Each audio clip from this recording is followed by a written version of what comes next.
আজকে যে প্লটটায় আমরা দাঁড়িয়ে রয়েছি, এটা আমাদের ডেমনস্ট্রেশন প্লট। এখানে লেট সিজন ভেন্ডি কাল্টিভেশন করা হয়েছে, আর তার সাথে সাথে মালচিং টেকনোলজি আমরা যেটা দিয়েছি।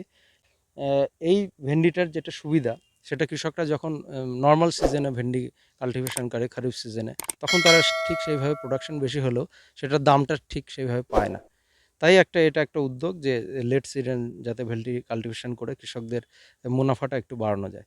তার সাথে এই মালচিং টেকনোলজি যেটা দেওয়া হয়েছে, বর্ষাকালে যেটা হয় প্রচুর বৃষ্টিপাত হওয়ার ফলে জমিতে প্রচুর ঘাস হয়ে যায়, এবং মাটির যেটা সার থাকে সেটাও ধুয়ে চলে যায়। তাই এই মালচিং টেকনোলজিটা তার সাথে ইনক্লুড করা হয়েছে। এই মালচিং টেকনোলজির ফলে যেটা হয়েছে, দেখুন আপনার প্লটে মাঝখানে কোনো ঘাস নেই, সাইডে কিছু ঘাস আছে। আর যেটা হয়েছে এখানে প্রাথমিকভাবে সার যেটা প্রয়োগ করা হয়েছে, তারপরে আর কোনো সার প্রয়োগ করার প্রয়োজন হয়নি। আর অল্প কিছু স্প্রে ফর্মে আমরা সার দিয়েছি, তাতে গ্রোথ কিন্তু খুব ভালো রয়েছে। এটা জাত আমরা যদি বলি, একটা কোম্পানির ভ্যারাইটি আমরা দিয়েছি। তার মধ্যে কয়েকটা লাইন আছে আমাদের ওই দিকটায়, N5 পুষা N5 ভ্যারাইটি রয়েছে।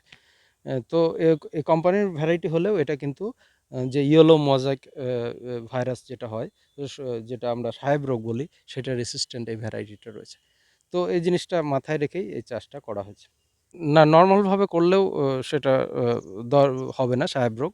আর পলিমালচিং দেওয়া হয়েছে সেটা অন্য কারণে, যাতে সয়েল ময়েশ্চারটা কনজার্ভ করা যায় আর ঘাসের উপদ্রবটা কম হয়। বেশ কয়েকজন কৃষককে আমরা দিয়েছি, তারা এখন যেটা হারভেস্ট করছে, এখন তারা পাইকারি রেট 38 টাকা করে বিক্রি করছে। তো এটা যত শীতের দিকে যাবে, প্রোডাকশনটা হয়তো নর্মাল সিজনের চেয়ে একটু কম হলেও আমদানিটা কিন্তু বেশি হবে। Doctor Sanjay Kumar Roy, senior scientist and head, Krishi Vigyan কেন্দ্র, নদীয়া এডিশনাল।